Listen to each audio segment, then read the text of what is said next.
The Silent General and the Woman Behind the War Maps. Full-length continuous story. Segment 1.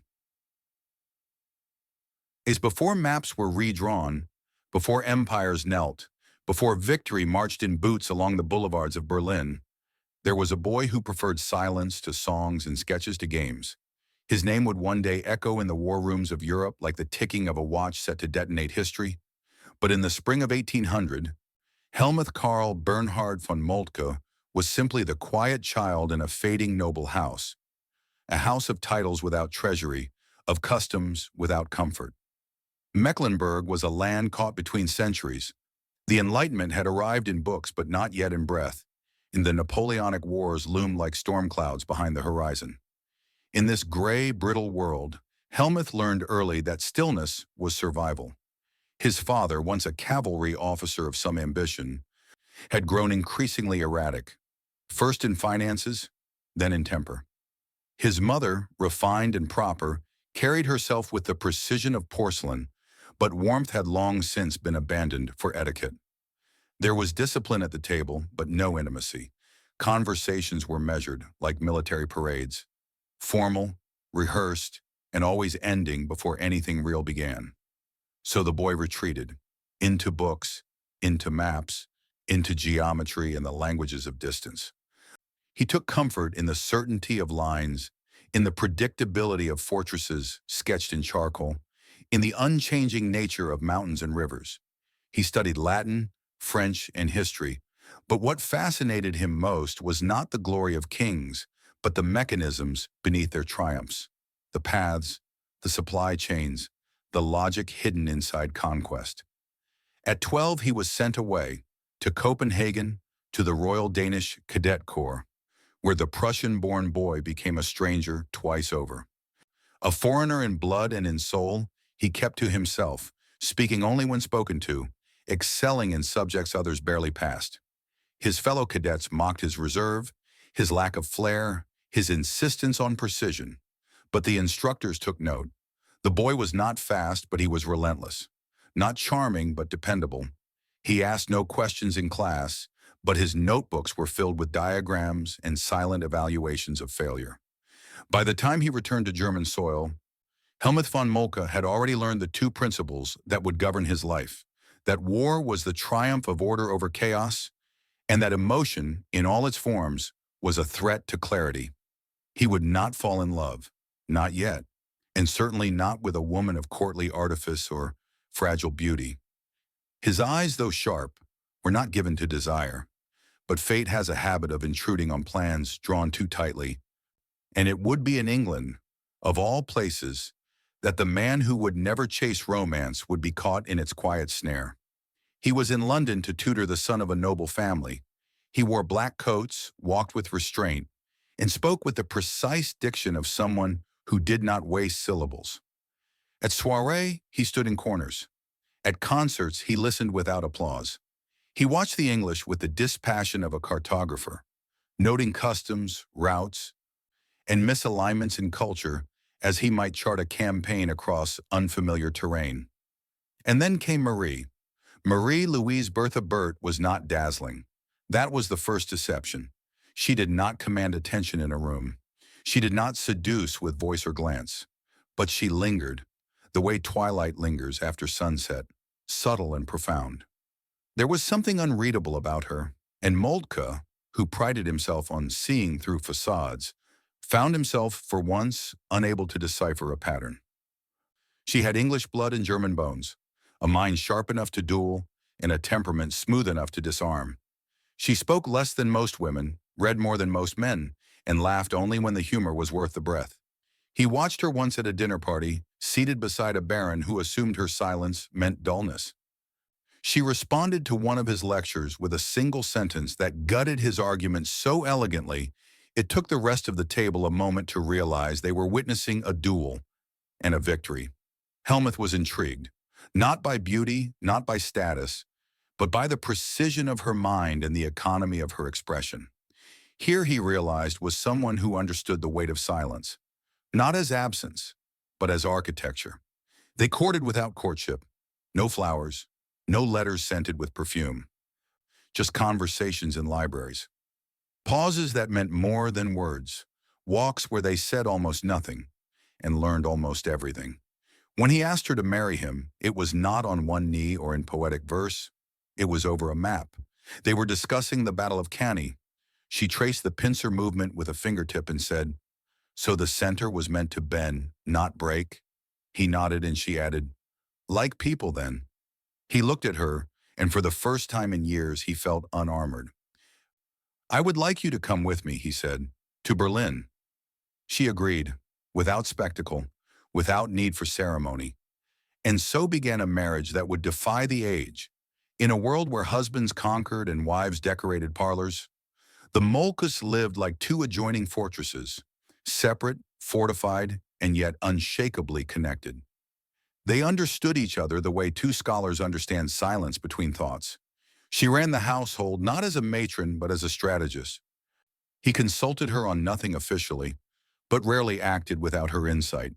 She understood that her presence at state dinners was part of his career, that her silence in the right salons was more potent than any speech, that the way she dressed, not too rich, never too plain, signaled everything about his stability. And yet, for all the decorum, there was warmth, private warmth. They read by candlelight in the evenings. She kept a small orchid on his desk, replacing it each week. He never acknowledged it, but it was always watered. She played music softly when he wrote. He never requested a song, but she always knew which ones calmed him. It was a marriage built not on possession, but on presence. He rose through the ranks, step by unremarkable step. Never dramatic, never flamboyant. His peers burned bright and flamed out. He endured. When Prussia modernized its army, it was Moltke who laid the groundwork. When railroads began to cut through Europe like veins of steel, it was Moltke who envisioned their military potential. He was appointed chief of the general staff in 1857, and from that moment he would no longer simply follow history. He would begin to shape it. Marie saw the shift immediately, not in his posture that remained rigid, not in his habits. Those were too ingrained to change, but in his gaze, it grew distant, not cold, not cruel, just further away. There were no children. Whether by choice or misfortune, they never spoke of it. She miscarried once, perhaps twice. The doctors used vague terms, and society whispered louder than facts. But it changed something. A quiet chamber inside her closed, and he, respectful to a fault, never tried to open it again. Instead, he poured himself into maps, into logistics, into doctrines that would make war a science, not a spectacle. And she poured herself into holding together the man who would one day hold a continent. By the early 1860s, Europe trembled on the edge of something vast. Nationalism churned beneath the crowns of ancient empires. Technology advanced faster than ideology. Telegraph wires tangled across borders like nerves waiting to be shocked. Railroads sliced the continent into zones of movement and supply. And in Prussia, quiet, rigid, reforming, Helmuth von Moltke stood at the center of it all, the invisible architect behind a rising power few yet feared. He was no warmonger. He did not seek blood. But he understood with a kind of unflinching clarity that history had never respected stillness unless it could be used as leverage. War, to Moltke, was not glory or vengeance. It was a means of reorganizing truth. Marie watched this understanding grow within him and saw, with a kind of grief only women endure in silence, how it drew him further from the world they had built. He no longer lingered at breakfast. Letters became terse, stripped of ornament. She knew the signs.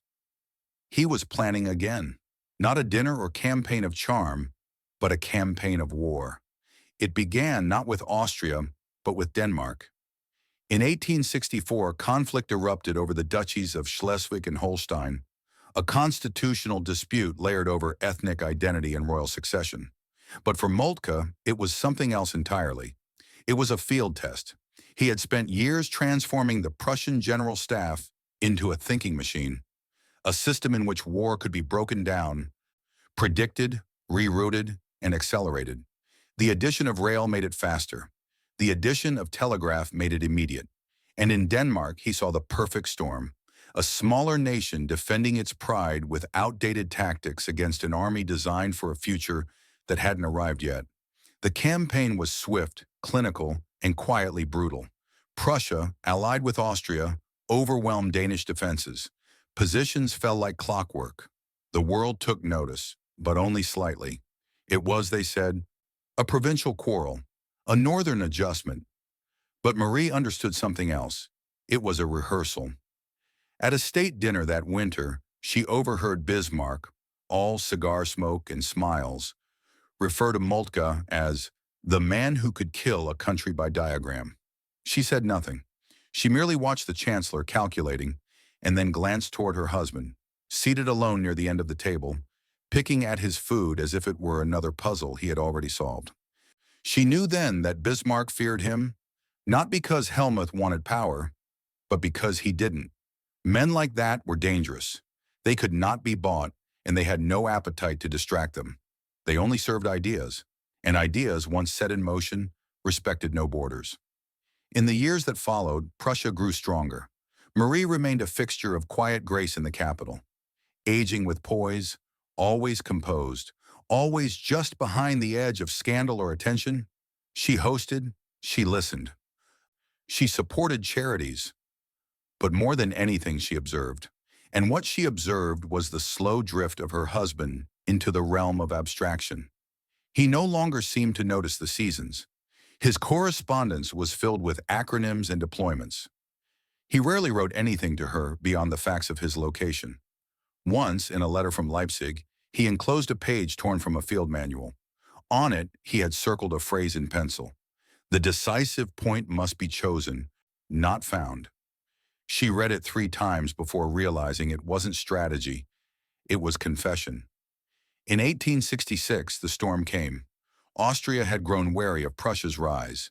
The alliance formed during the Danish campaign had curdled into rivalry. Vienna still claimed leadership of the German Confederation. Berlin, bristling with steel and steam, was no longer interested in following. Helmuth drew up the plan in near total solitude. He envisioned 3 armies, separate, mobile, coordinated, converging on Bohemia in a crushing pincer. It was a design built on trust, in timing, in communication, in the capacity of men to act without being told exactly how. He briefed the king. He was given command. And then he left Marie with nothing but silence. She read of the war in newspapers, watched the court chatter shift from fear to arrogance, attended funerals for officers' wives, and at night she sat alone in the library, staring at the ink blot where his name always appeared at the bottom of casualty reports. Still alive, still advancing. The victory at Königgrätz was absolute. Austrian forces were shattered. The map of Germany tilted toward Berlin.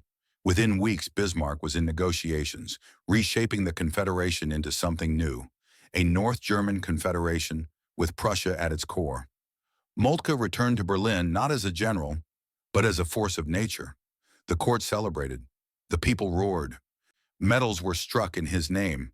But when he entered the home he had shared with Marie for decades, he did not speak. She greeted him with civility. He nodded. That night they dined in silence, and she noticed the change not in his eyes but in his shoulders. They had dropped, not in relief, not in peace, but in weariness, deep and irreversible. He had won a war, but something inside him had lost its shape. In the months that followed, they grew apart not through bitterness, but through inertia. They moved like 2 constellations, still bound by gravity, but light years from warmth. Marie collapsed during an opera gala in late autumn. The papers blamed exhaustion. The doctors blamed nerves. Helmuth blamed no one. But something shifted after that night. She stopped attending state events. She no longer corrected the servants when they used his title and ignored hers. She began keeping journals again, something she had abandoned when their early intimacy faded. In those pages, she wrote observations, memories, fragments of a love that had never died, only hardened. She wrote, "He no longer visits me. He visits the machine that wears his face. And I wonder, when he stares at maps, does he ever remember the geography of a home?" Helmuth didn't know. Or perhaps he did, but didn't know how to answer it. In 1870, war came again, this time from the West. France, humiliated by Prussia's rising dominance, provoked a conflict. Bismarck, always the tactician, manipulated events to force Napoleon III's hand. The M's dispatch, edited, weaponized, triggered outrage in Paris. France declared war. Moltke's machine, now perfected, responded with terrifying speed. German troops, no longer just Prussian, advanced with precision. The railways hummed. Orders flowed. The telegraph lit up the night like a nervous system preparing for impact. And Marie, now aged and pale, watched her husband disappear for the last time into the thing he had built. The quiet monster of inevitability. He did not look back when he left. Helmuth von Moltke boarded the train to France in the final light of July 1870, wearing not only the black uniform of command, but the expression of a man already several days inside a campaign. Marie saw it in his eyes the morning he departed. Not absence, but detachment. The kind that only develops when a man begins thinking in numbers instead of names. She watched from the threshold of their home as the carriage pulled away, her hand unmoving, her breath caught somewhere behind her sternum. She would not weep. There were staff nearby, and she understood better than anyone that the wives of great men are always being watched, especially when they are most alone. At Versailles, he stood beneath the chandeliers of French kings and spread maps across marble tables. He spoke little, nodded often, and controlled an empire's ambitions with the flick of a pencil. His war plan, drawn in shadows years before, unfolded with a kind of devastating precision that made even seasoned generals uncomfortable. He was not improvising, he was remembering. Every supply line, every terrain contour, every fallback point. It had already existed in his mind, waiting for France to give him permission to reveal it. At Sedan, Napoleon III fell. A French emperor surrendered to a German general, and Europe staggered. But for Moltke, it was merely the midpoint. He wanted Paris, not for conquest, but for completeness. And so the siege began. Marie read the reports with clenched hands and dry eyes. There were no letters from him this time, only communiques, intercepted telegrams, newspaper columns penned by men who had never seen a battlefield but described it in poetic horror. Paris starved, horses were slaughtered, children froze. Revolution stirred beneath the cobblestones, and still the noose tightened, slow and unflinching. She stopped sleeping through the night. When the news of Sedan broke, she sat by the fire until dawn. When the Kaiser was crowned in the Hall of Mirrors at Versailles, she walked alone through the city's Tiergarten Park, snow melting against her gloves. The empire had risen. The war was ending. But for her, something else had already died. Something long in the breaking. When Helmuth returned in early 1871, there was no celebration in their home. She greeted him politely. He, exhausted beyond the reach of words, simply nodded and walked past her into his study. The door closed. She did not follow. That night, he sat alone at the same desk where he had once written her notes about military curiosities and curios about music. Now only silence filled the room, and behind the silence, a whisper he refused to acknowledge, a question about what he had sacrificed on the altar of logic. They resumed a rhythm, but it was no longer shared. Meals were quiet, walks were separate. He became a public figure, she became a private echo. In the salons of Berlin, she was referred to as the General's Grace, a phrase meant as compliment, but delivered with the kind of detached reverence reserved for relics. And then her health began to fade. It began with fatigue, then the tremors. Then the doctors with soft voices and vague terms. Nervous depletion. A delicate system. The toll of many winters. But Marie knew. It was not nerves. It was not anemia. It was absence. It was the slow erosion of being unseen. She took to the upstairs library, the quietest room in the house. And there, surrounded by old maps and dried orchids, she began to write again. Not letters, not journals, something stranger. Reflections in second person. Writings addressed to a man who might never read them, but who had once paused at the sound of her breath. You never asked me what silence feels like when it no longer protects, she wrote. I never asked you what victory feels like when there's no one left to share it with. She wrote during the afternoons, when the staff moved through the halls below and the carriages outside rattled like distant gunfire. She did not show the pages to anyone. She stacked them neatly beside the window, where the light struck them in the same angle each day. When she died in the early months of 1885, it was quiet, almost unnaturally so. Helmuth received the news in the middle of a conference with junior officers. He blinked once, folded the dispatch, and dismissed the meeting. He did not speak of it again that day.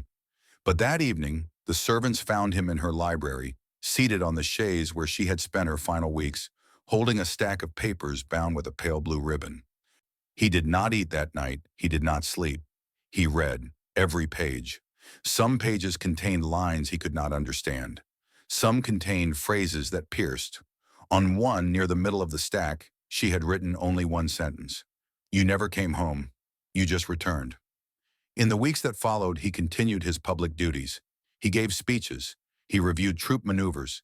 He published a final series of essays on the coordination of military rail logistics. But there was no passion in the words now, only the echo of obligation. In private, he wrote one more manuscript. It was never published, never titled beyond a small scrawl on the cover in his own hand. Marie. Inside were thoughts not of war, but of distance. Memories not of campaigns, but of chairs where no one sat anymore. He wrote not to explain himself, but to record what silence could never say aloud. In it, he described a battle that had no date, no name, no opposing army. A war against erosion, against the slipping of meaning beneath the weight of achievement. He described the architecture of a woman who had once held together an empire's architect, not with chains or demands, but with space. "She taught me that loyalty is not love," he wrote, "and that love does not require conquest. I brought nations to heal. She never raised her voice." He died in 1801. The empire he helped build mourned with parades and proclamations. His funeral procession passed beneath arches he had once inspected for structural weakness. Riflemen saluted. Children held flags. A generation of officers whispered his name like scripture. But in his coffin, beneath the medals and sash, there was only one personal item, a letter from Marie, the first she had ever written him, from their earliest days in London, before campaigns and uniforms, before maps became more familiar than faces. It began, "My dearest Helmuth, you are not as unreadable as you pretend." The others, the journals, the writings, the pages marked only with soft pencil and quiet regret, were sealed and placed in a box labeled private. They were forgotten for decades until another war, much greater and louder, reduced Berlin's archives to ash and rubble. One box survived. Inside, a single page had come loose from the stack. It read, "History will remember your silence. I hope it also remembers who filled it."